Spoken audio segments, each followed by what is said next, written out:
Ave Maria Purísima, sin pecado concebida, sin pecado concebida, sin pecado concebida. Sumainyo ang kapayapaan. Buhay po ba ang Diyos? Papuri sa Ama ay walang hanggang, walang katapusan, dapat na iaalay ng bawat anak niyang siya'y nagmamahal. Buhay po ba ang Diyos? Maari pong magtanong na sabihin, bakit kaya laging huli si Apo Kunching? Sinisigurado ko po kapag nahuhuli ako ay hindi lamang po ako nagtatamad-tamaran. Ano po? Mayroon pong dahilan kung bakit ako po ay minsan ay nahuhuli. Subalit, ang mahalaga po, kung kayo ay habang naghihintay, ang puso nyo ay inilalaan, hinahanda nyo sa pag-ibig ng Amay na kadarama kayo, hindi po masasayang ang inyong pagbabata. Buhay po ba ang Diyos?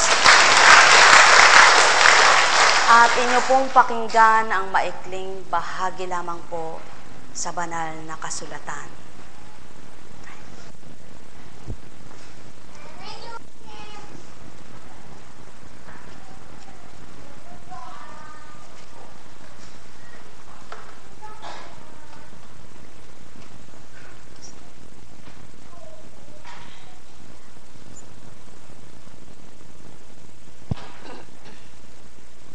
Ang salita ng Diyos mula kay Apostol San Juan, Kabanata 5. Ang pagpapagaling sa Bethesda.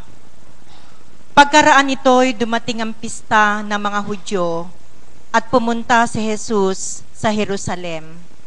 Sa lungsod na ito, malapit sa pintuan ng mga tupa, ay may malaking deposito ng tubig na may 5 portiko. Kung tawagin ito sa wikang Hebreyo ay Bethesda. Natitipon dito ang maraming may sakit, ang mga bulag, ang mga pilay, at mga paralitiko. Hinihintay nilang gumalaw ang tubig, sapagkat may panahong bumababa ang isang anghel ng Panginoon at kinakalawkaw ang tubig. Ang maunang lumusong pagkatapos makalawkaw ang tubig ay gumagaling anuman ang kanyang karamdaman. Dooy may isang lalaking 38 taonang may sakit at siya'y nakita ni Jesus. Alam nitong matagal nang may sakit ang lalaki. Tinanong siya ni Jesus, "Ibig mo bang gumaling?" Sumagot ang may sakit, "Ginoo, wala pong maglusong sa akin kapag nakalawkaw na ang tubig. Patungo pa lamang ako roon ay may nauuna na sa akin." Sinabi sa kanya ni Jesus, "Tumindig ka, dalhin mo ang iyong higaan at lumakad ka." At pagdakay, gumaling ang lalaki, dinala ang kanyang higaan at siya'y lumakad. Nooy araw ng pamamahinga, kaya't sinabi ng mga Hudyo sa lalaking pinagaling, "Araw ng pamamahinga ngayon, labag sa kautusan na dalhin mo ang iyong higaan." Ngunit sumagot siya, "Ang nagpagaling sa akin, ang nagsabing dalhin ko ang aking higaan at lumakad ako."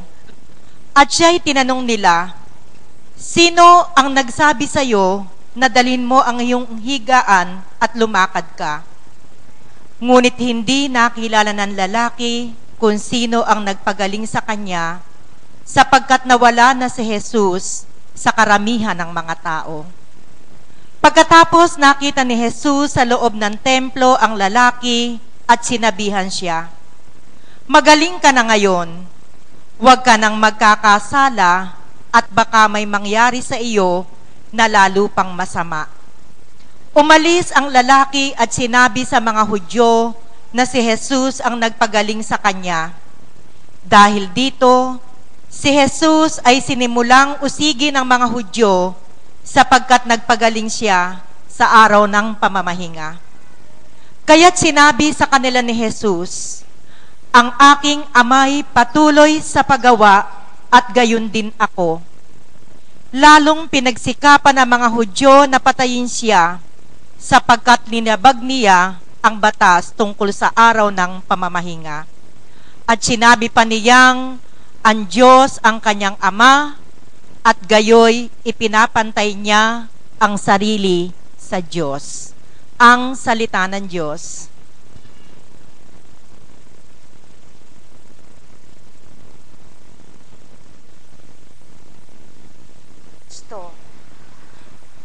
Ang mga pagtuturan ay halimbawa, ako'y ako. Sino nga po ba ang nagtuturan niyon? Hindi po ba Jesus bilang anak? Subalit, saan nagsimula po ang salitang ako'y ako? Hindi ba't sa Ama? Bakit nabibigkas ng Jesus ang ako'y si ako? Sapagkat tuwirang ang Ama ay anak at ang Ama ay anak dito sa lupa. Subalit paano na ang Ama ay naging anak din at ang anak ay naging ama rin sa pamamagitan ng Espiritu. Kaya't maliwanag na binabantayan ng tao noong panahon ng Kristo ang kanyang pagsasalita. Sapagkat ang akala ng tao ay siya na ang Diyos na pinangungunahan pa ang Ama. Ang hindi batid ng tao sa pamamagitan ng kapangyarihan ng Espiritong taglay ng Kristo na sasambit niya ang mga salitang mula sa Ama. Buhay po ba ang Diyos? At ngayon din po, ang isang ginagamit ng Espiritu sa katauhan niya ay nagluluwal ng mga katagang hindi matanto, di malirip ng tao. Kaya't sinasabing, ba't ginagaya si Kristo? Bakit tinuturan niyang Ama ko, Ama ko, Ama ko? Sapagkat di nga po lahat ng tao ay makapagsalita ng Ama ko, Ama ko, Ama ko. Bakit po? Paano mong masasambit ang Ama ko, Ama ko, Ama ko ay hindi ka pa malinis ang puso? Kaya nga't inugnay ng Ama ang banal na Espiritu sa pamamagitan ng pangalan ng Kristo upang makaunawa ang tao. Buhay po ba ang Diyos? At maliwanag na kapag pinagaling ka ng Espiritu, tatalikdan mo ang mga pagkakasala mo.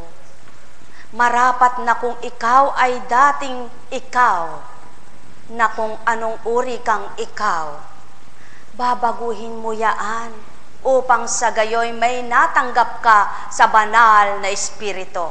Subalit kung pinagaling ka ng Diyos sa pamamagitan ng Espiritu niya, hindi mo natanggap, hindi mo nakamtan ang pagbabago, anong tinuran?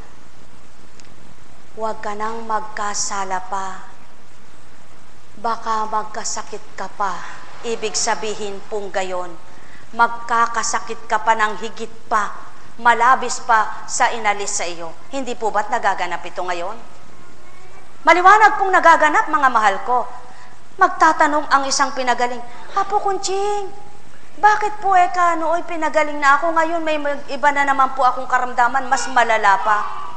Maliwanag, si Apo Kunching ay hindi nagpapagaling. Si Apo Kunching ay di nagpagaling. At kailanman si Apo Kunching ay di magpapagaling. Sinong nagpagaling? Subalit sa pagpapagaling ba sa katauhan ni Apo Kunching at mga alagad na hinirang, ay nagbago ang isang pinagaling? Mga mahal ko, pagnilayan, pagbulayan ang bawat kaganapan. Kung minsan ang tao ang nasa'y kagalingan, ayaw ng pagbabagong buhay. Kung minsan ang tao'y layon ay kagalingan, ayaw magpakabuti, ayaw hanapin ang totoo. Anong silbi ng inalay sa iyo ng banal kung wala kang nakamtan? Anong silbi ng inalay sa iyo ng pinakabanal kung wala kang pagbabago? Hindi bagat marapat na kung papaano ka ginawaran ng paghahari niya, ay maghari nga lubos sa iyong katauhan? Upang sa gayon, ang hindi mo nakamtan noon sa paghahari ng banal sa iyong katauhan, makamtan mo at magawa mong baguhin ang iyong asal. Tao, katotohanan itong aking tinuturan. Ano ang tinura ng Kristo? Sa araw ng pagpapahinga? Di po ba't sa oras ng pagpapahinga at sa araw ng pagpapahinga ay nagpapagaling? Sapagkat sa Amay walang araw na di gagaling ang tao. Kapag nilayon ginusto niya ikaw tawan,